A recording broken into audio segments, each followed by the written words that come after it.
Why should I learn to read Megillat Esther? Don't take it from me. Listen to what the experts have to say.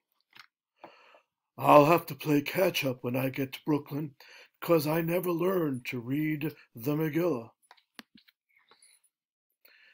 I scored 62 points in one game, but I'd give them all back to read one pasuk in the Megillah. Come on, man! In the first 100 days of my administration, there'll be 1,000,000 Megillah readings. Unlike Haman, I will not be hanging around for Purim, but you can. Are you worthy? Reading will give you and others a lift. Don't say that you're just a small neighborhood Spider-Man.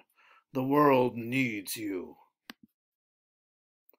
You'll learn it in a snap if you start now. Megillah readers, assemble!